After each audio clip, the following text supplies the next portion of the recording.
Y'all, this weekend, we've got an all-new episode from yet another original horror fiction podcast, and it's called The Warning Woods.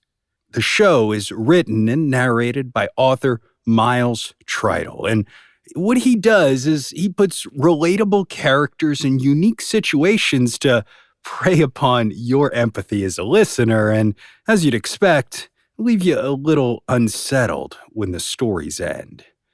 The Warning Woods covers every corner of the horror genre, from ghosts to slashers and monsters, both real and in your head. It explores just about any theme that'll get under your skin and perhaps make you question your reality, which is something that I'm pretty sure you guys that are fans of Fear Daily already enjoy. So look, I'm going to go ahead and play an episode of The Warning Woods called The Carnival. And if you dig it, I want you to get moving and join thousands of other listeners by subscribing to The Warning Woods right now, wherever you listen to your podcast. That's right, The Warning Woods. Now, are you ready? Here we go.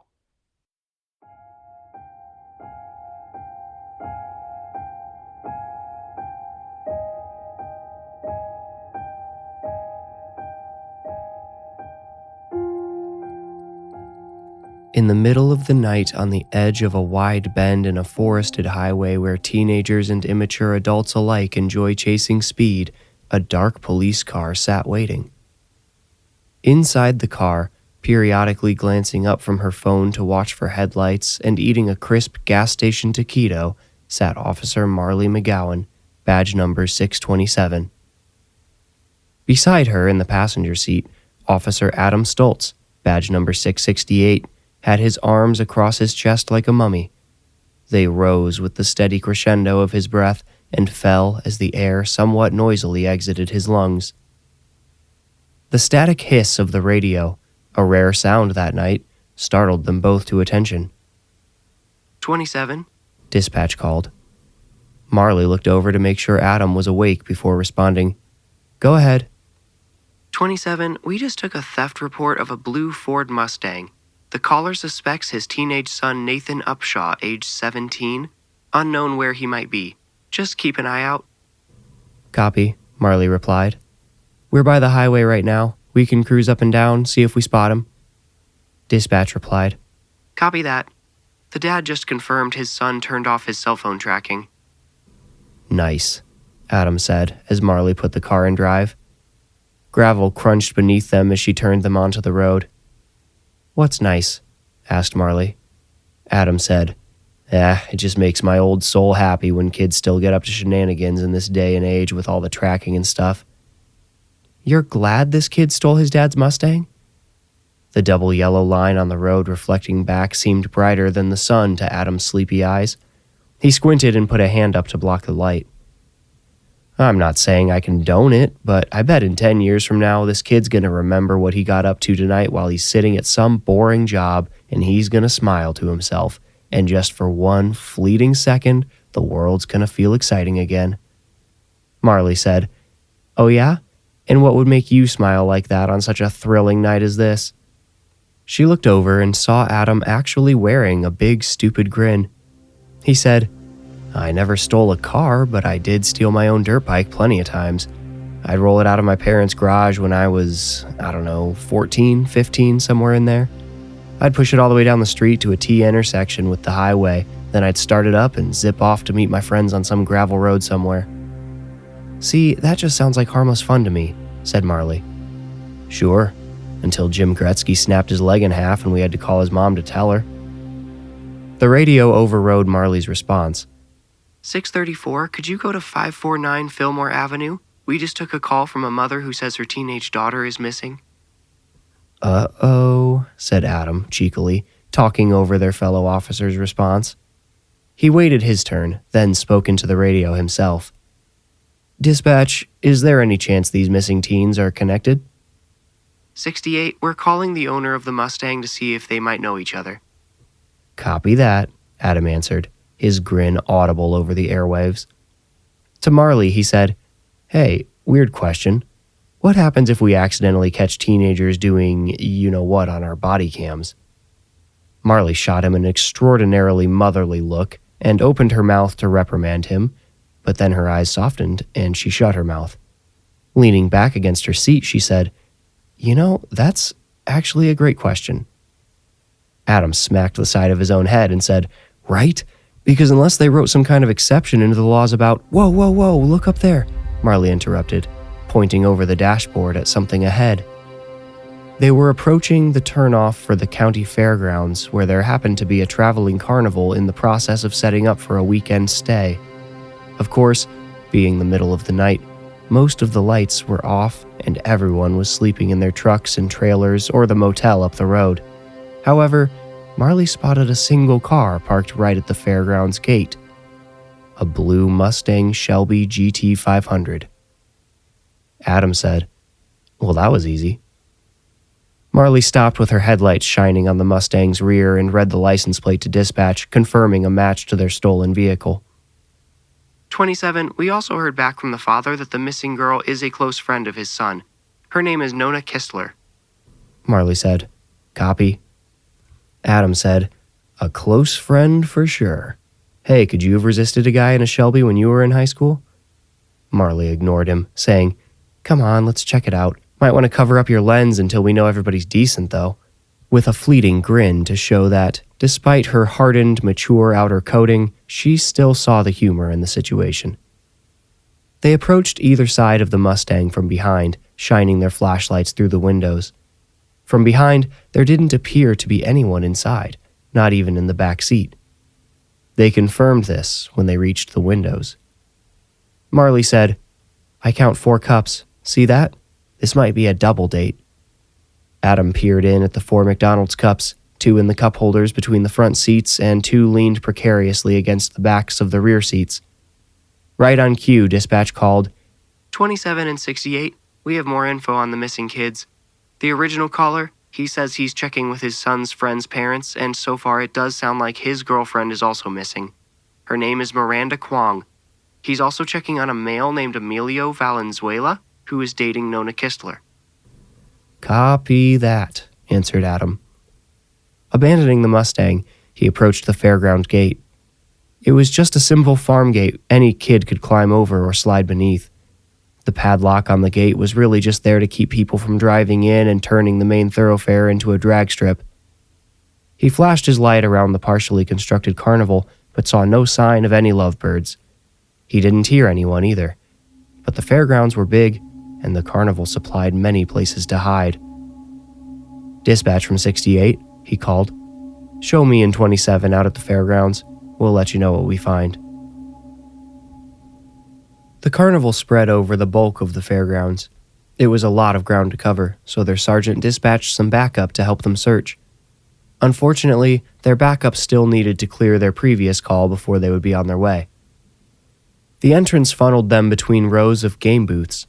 Those rickety booths always look a little dubious in the daylight, but at night, under nothing but a bit of moonlight and the stray haze from the nearest floodlight, they looked downright decrepit.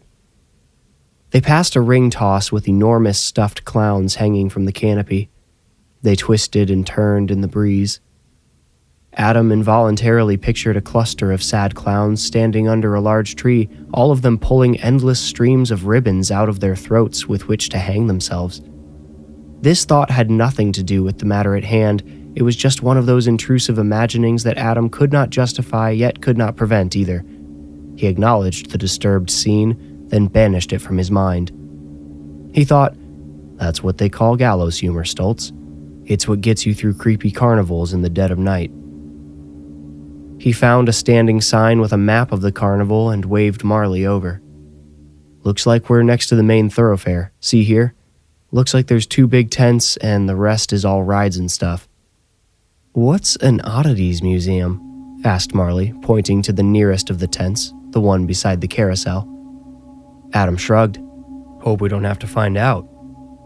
"Ah, thanks. Now you know we're going to end up in there," Marley groaned. "Something tells me if you're that suspicious, you probably shouldn't go into something called an oddities museum anyway," said Adam. They walked further into the grounds, entering the main thoroughfare where the first couple of rides were partially assembled. "Why shouldn't I?" Marley obstinately demanded. Oh, come on, teased Adam. Everybody knows it's all just antique junk, but these places always claim to have all these ancient cursed objects or shrunken heads or whatever. If you believe in jinxes, I don't know if stuff like that can be good for your head. I believe in jinxes because I've watched them come true about 100 times, Marley fired back. If I ever see some kind of curse come true, I'll believe in those too. Something tells me I don't have to worry. Anyway, we should probably figure out where these kids are. She yelled, "Police, come out. We want to make sure everybody stays safe. Please make yourselves known now." Adam then shouted each of the kids' names across the grounds. It felt like his voice evaporated right in front of his face. He heard no echo whatsoever. His voice sounded out of place and like a form of violence against the quiet stillness of the fairground. He chalked this up to nerves and pretended not to feel anything out of the ordinary. With a startling clunk and a mechanical whir, the carousel behind the oddities tent shot colorful lights and cheerful music in all directions. Red, blue, green, and orange hues painted the rides, the tents. Then, slowly at first, but gaining momentum, the colors began to spin. Marley and Adam rushed across the thoroughfare.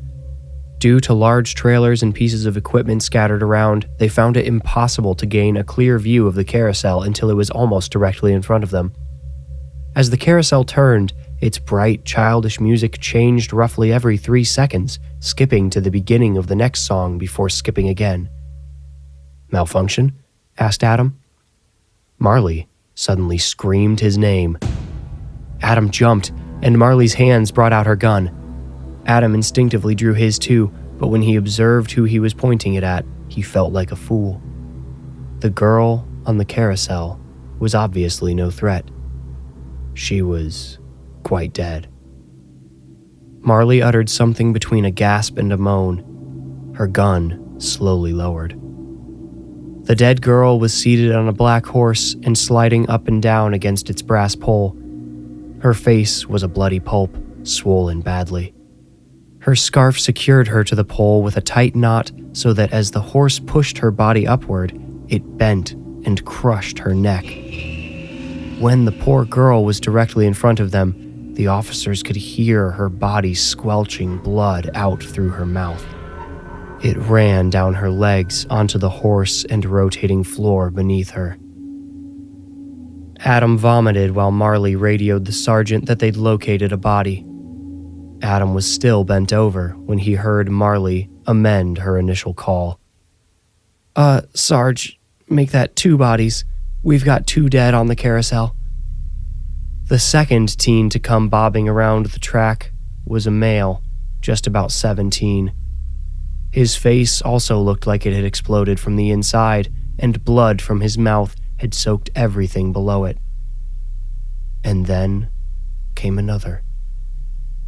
And another. The 4 runaway teenagers all perished in the same way, and all had been secured to a horse to be paraded around the carousel. An acute thought brought Adam back from the brink of passing out. He sputtered it aloud for Marley's sake. "Whoever turned this thing on." He didn't need to finish. Marley made a dash to a bundle of barricades ready to be set up next to the carousel and hid behind them, angling for a view of the ride's control booth.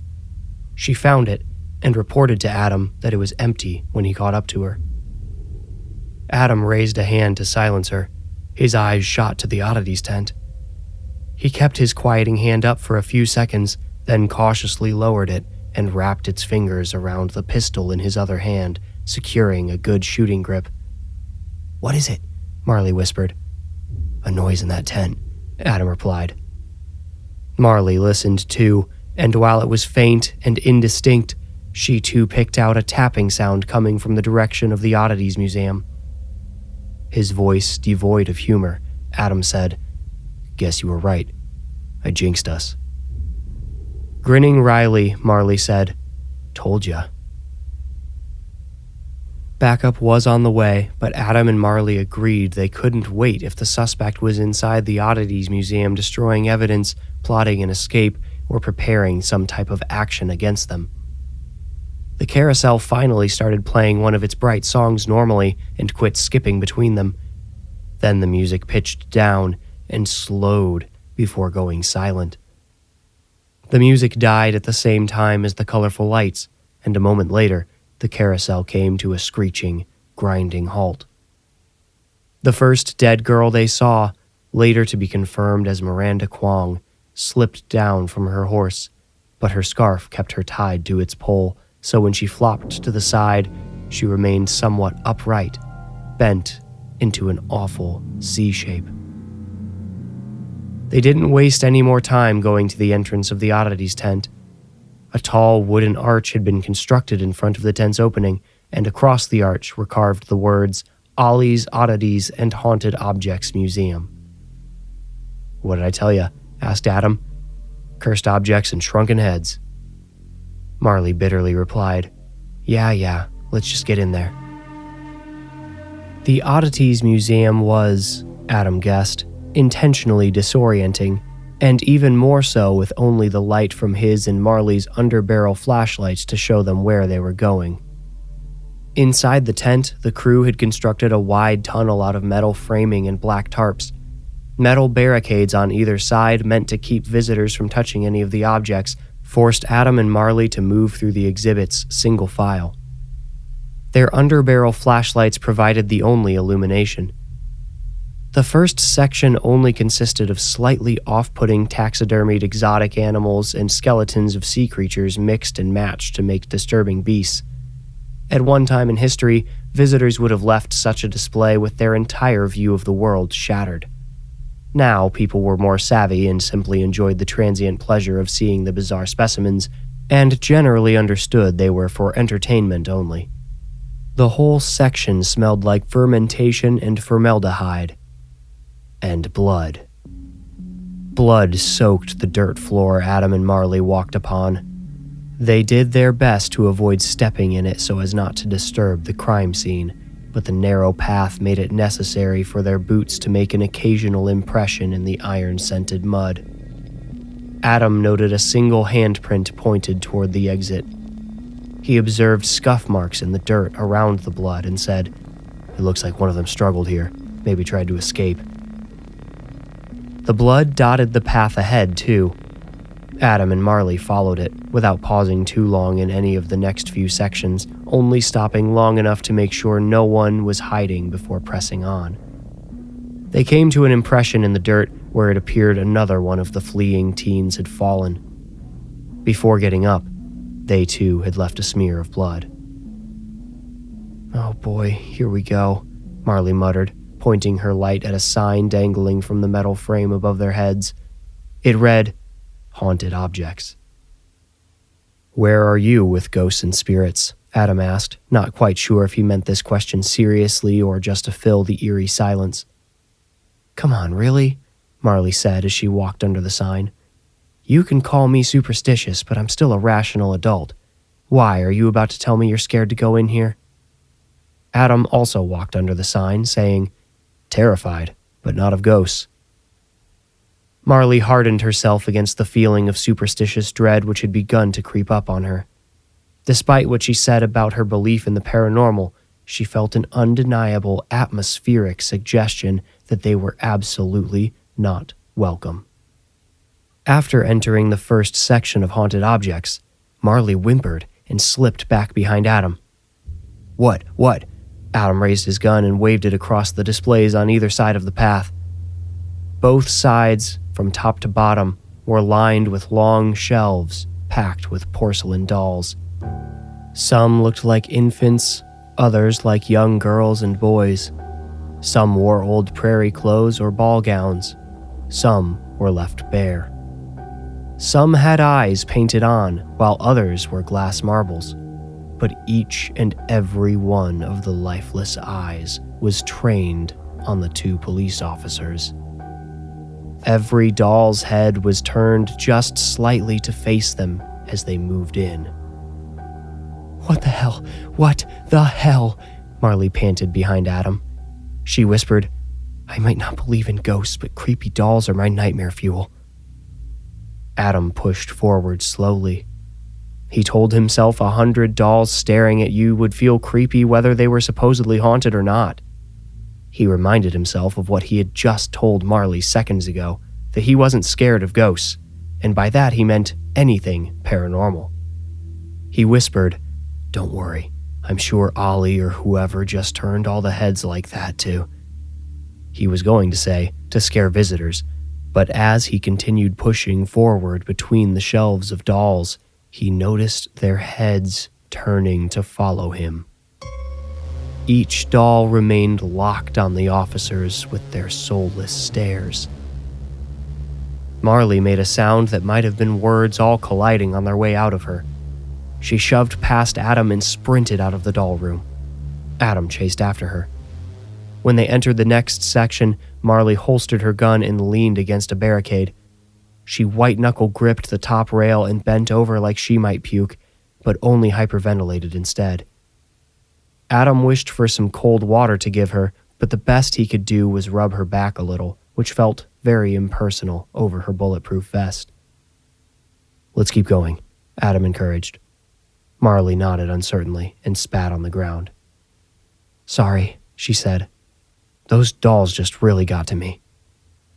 "Just remember, they probably rig all this stuff to be scary," Adam said, although he didn't know how they could make all of those dolls move in unison like that. The new section they stood in was full of a seemingly random assortment of objects, mostly antique children's toys, thankfully no dolls.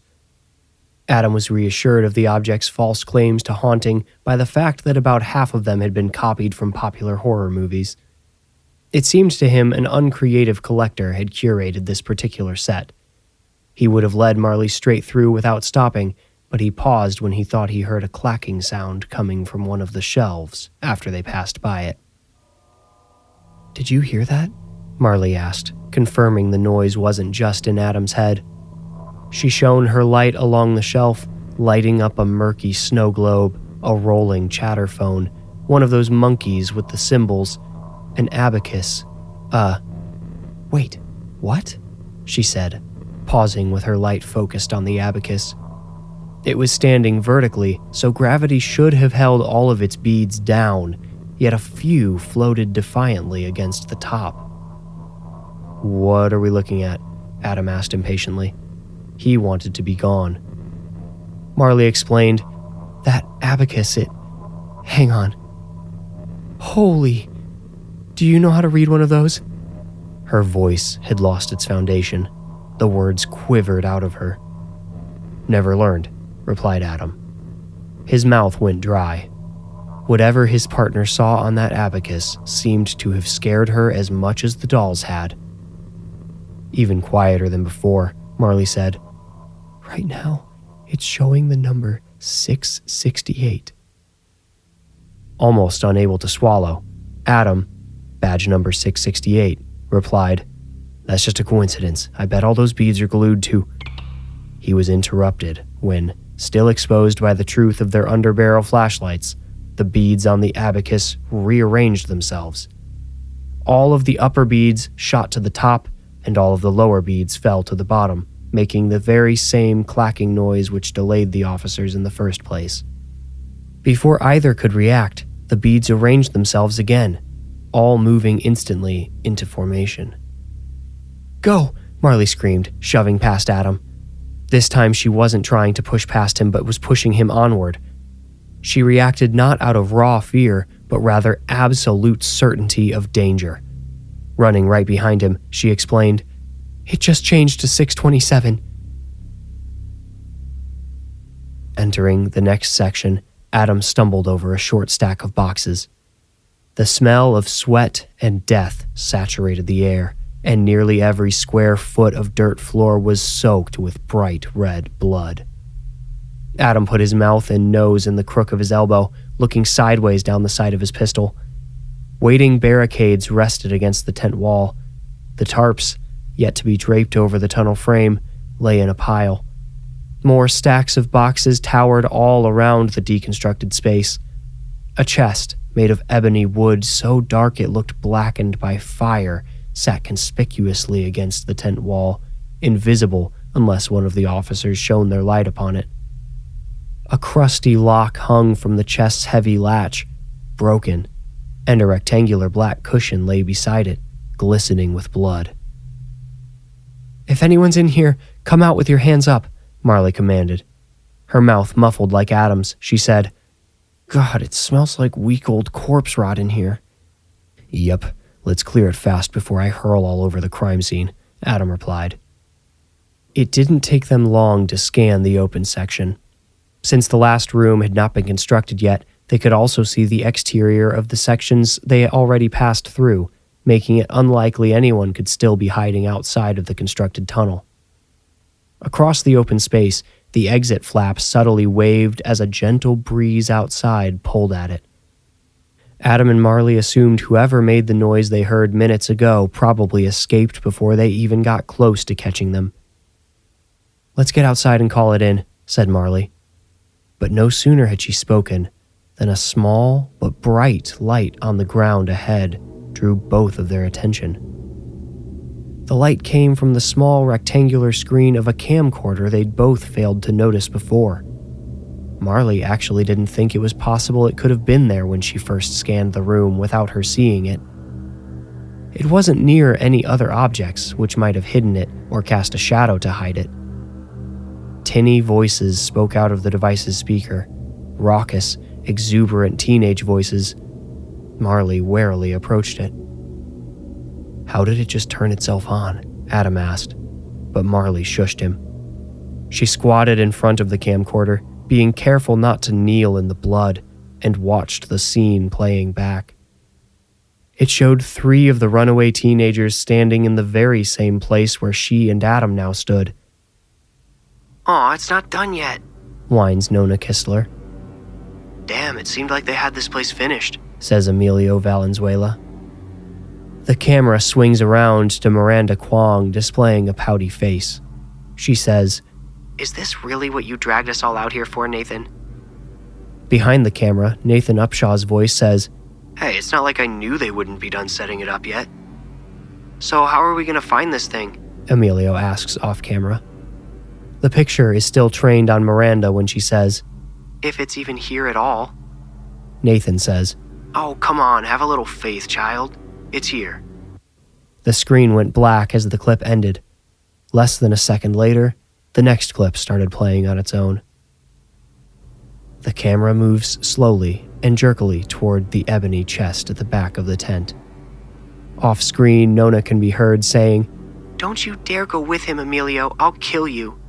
"Relax, it's just a legend," Emilio replies with a laugh. His voice sounds shaky, nervous, like he doesn't necessarily believe what he's saying. Both officers' radios crackled with the sergeant's voice. 6827, we're on site now. Where are you at?" So Marley could watch the video uninterrupted. Adam replied, "Big tent just past the thoroughfare. Suspect is possibly still in the area. We just found the victim's video camera." "Copy that. Leave it there so we can bag it later." "Too late," muttered Marley, picking up the camera in order to see the screen better. She said, "Before I go back out there in the open, I want to know what happened to these kids." On screen, Nathan moved the camera closer to the chest. Miranda's voice off-screen says, "Wait, Nathan." The camera turns abruptly, showing the edge of Miranda's shoulder now. She says, "This doesn't feel right. Like, something about this place? I'm just not having fun anymore." Nathan speaks endearingly. "Hey, it's not real, okay? Don't freak out. Think of the clout actually getting this thing on camera will get us." "Yeah, get you." Miranda fires back. "Emilio and Nona just saw this as a way to sneak out, and I'm not into this stuff. At all. I just hope you aren't dragging us into something. Miranda, are you hearing yourself? You sound like you actually believe in ghosts." Nathan says, laughing. "So what if I do?" Miranda demands. "I'm not okay with this anymore. Let's just, go find somewhere to hang out or whatever." Nathan says, "We will, just... I already told people I was going to get this clip." The camera jerks, showing Miranda's furious face as she shoves Nathan back. Emilio and Nona can be heard nervously laughing in the background. Miranda gets close to Nathan again. Her shoulder is pressed against the camera's microphone, but she can just barely be heard snarling. I can't believe you. Just hurry up. I'm out. Miranda! Nathan calls after her, but she is already walking back into the tunnel. Nathan swears and tells the others he's going to hurry up and get his footage so that he can go after her. He then turns the camera back to the weathered chest and kneels beside it. Okay, everybody, he says, apparently speaking to the online audience he intends to share this moment with. Somebody from the last town this carnival stopped in posted that they're hiding a real haunted object here. Apparently, whoever was in charge of their collection bought it somewhere along the road and was going to put it on display, but when he opened the chest to take it out, he died. The guy who posted about it claimed to be an EMT, and he says the guy's, innards exploded. His lungs blew up inside him. So, anyway, I gotta hurry. But this EMT wrote about how he looked the object up, and it's this sort of legendary thing, right? I guess some rich lady, or a royal or whatever, had it made, and she was super full of herself. She wouldn't meet with people she thought were less than her because she didn't want to breathe the same air as them. Messed up, right? So, the story is, before she died, she, cursed this thing or something so that if anybody breathed on it, she'd kill them for it. It disappeared more than 100 years ago, but if this EMT is telling the truth, it's back, and I'm sitting right in front of it, right now. So... He breathes a long, forceful exhale. Let's see it. A pair of bolt cutters creep into the lower frame. Nathan tries to use them while still holding the camera, but soon calls Emilio over to help him. Still, they can't cut through the ancient lock, so he gives the camera to Nona, and both of the boys apply all of their strength to the bolt cutter's handles. They collide together as the blades cut through, destroying a lock older than the forgotten members of their lineages. Nathan takes the camera back. Okay, everybody, hold your breath, he says, as he slowly lifts the lid. Inside the chest, he finds a black cushion perfectly fit to the chest's dimensions. He worms his fingers under it and lifts. Marley let out a small gasp. Adam felt his stomach sink, though he did not completely understand why. The object beneath the cushion was a deceptively simple bust of a stunning woman.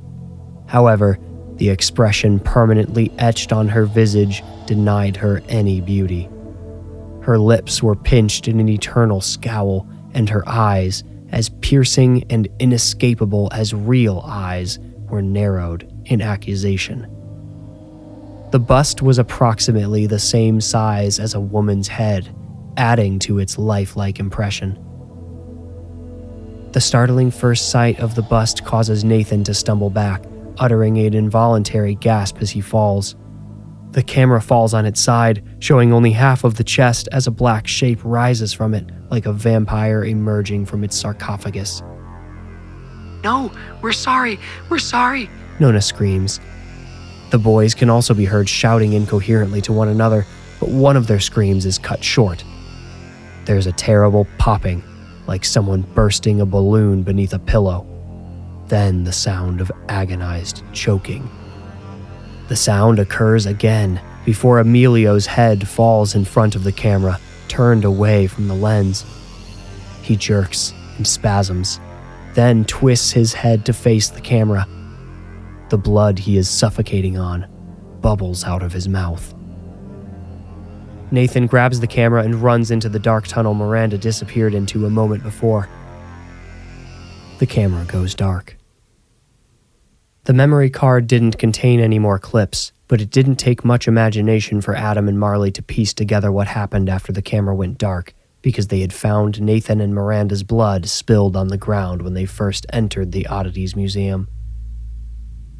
Adam said, "Come on, let's get out of here." "It's still free," Marley muttered beside him. The camera fell from her hand. She turned to meet his eyes. "The carousel.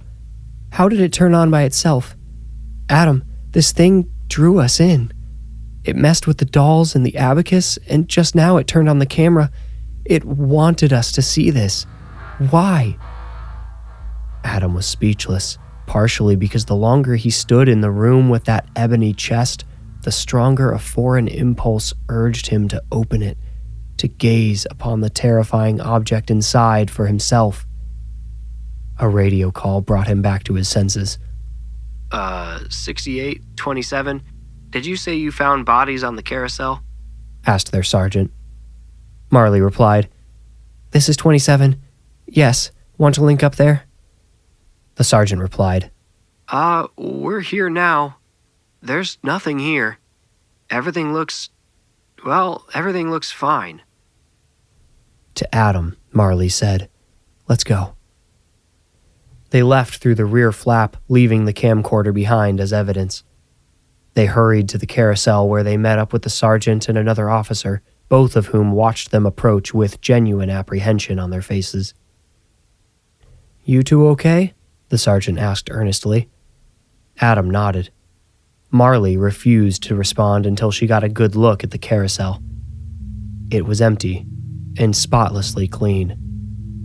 "Sarge, I promise," she started to say, but suddenly choked up, overwhelmed by confusion and terror. She no longer felt she had any understanding of the force assailing them. "The camera," Adam exclaimed. "It won't show the kids on the carousel, but Sarge, you gotta see the footage. It shows the kids. We saw them die." Adam attempted to console Marley as they returned to the oddities tent with backup. He reminded her that he had also seen the dead kids on the carousel, seen their blood running down the horses.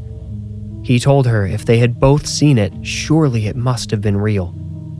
This time, while leading the others, they entered the oddities tent through the rear to avoid going through the whole thing again. They entered the open area, and all four shone their lights around it. There were the tarps piled near the waiting cluster of unused barricades, and there, against the far wall of the tent, sat the old ebony chest. Gone was all the blood, the camcorder, the bolt cutters. The old chest's lock clung to its latch, whole and unbroken. The sergeant ordered Adam and Marley to go with the EMTs waiting outside the fairgrounds to be evaluated at the hospital. He suspected they may have come into contact with a gas leak or poison of some kind. He led a search of the fairgrounds but discovered no one else, dead or alive. Nathan Upshaw, Miranda Kwong, Emilio Valenzuela, and Nona Kistler are still listed as missing persons to this very day. Adam Stoltz and Marley McGowan both passed their medical and physical examinations without issue. No chemicals had addled their senses that night, at least none currently possible to test for. Both seemed entirely lucid and coherent. They were placed on paid leave for 2 weeks, and when they came back, Marley seemed to adjust well. She told Adam she didn't want to talk about that night and what they did or didn't see, and seemed to accept that it could potentially remain a mystery for the rest of her life. Adam pretended to carry on unburdened by that night as well, but he knew he was pretending and guessed Marley was also, especially after they received the news that their body cams had both stopped recording the minute they set foot in the fairgrounds. Now, whenever Adam reflects on that night, he realizes there is one thing he could have done to know beyond a doubt whether or not he actually experienced what he so vividly remembers. One quick glance inside that chest could have proved it, he thinks. But if that bust was inside, glowering up at him between its cushions, would that have been enough? Or would he have felt the urge to gently blow on it, just to see what would happen? The carnival packed up without opening and left after the investigation was through with it. Adam checked. They left nothing behind. When he tracked the carnival down to the next town it visited, he snuck into the back of the oddities tent and searched inside and out of the constructed museum, but the ebony chest was nowhere to be found. When he asked about it, citing an anonymous online story written by a man claiming to be an EMT, he was told vaguely that the oddities museum was always changing. Some items stuck around for a long time, others were sold off to make room for new, more interesting or disturbing ones. The person he spoke to said that the chest he was looking for, if it wasn't on display, had likely been pawned or sold off at one of the towns along their route. Adam tracked down a few more workers and asked if they remembered unloading a big ebony chest in any town along the way, but no one would admit to its existence. Sometime later, even Marley began to believe she had imagined everything that happened that night, and when she finally started talking to Adam about it, it was to encourage him to do the same. But he refused. Without any footage, and even the online story from the EMT disappearing without a trace, Adam had only his memory as proof that the sinister chest had ever existed. He resolved to do the only thing he could and carry that proof to the grave. You made it out. Congratulations. If you enjoyed the story, please rate, like, review, or subscribe. For ad-free episodes and bonus Into the Woods episodes, become a patron with the link in the description. You can also support the show by buying merch. That link is also in the description below. To stay up to date, follow me on Instagram at thewarningwoods, and if you feel ready, meet me here next week for another journey into the Warning Woods. Thank you for listening.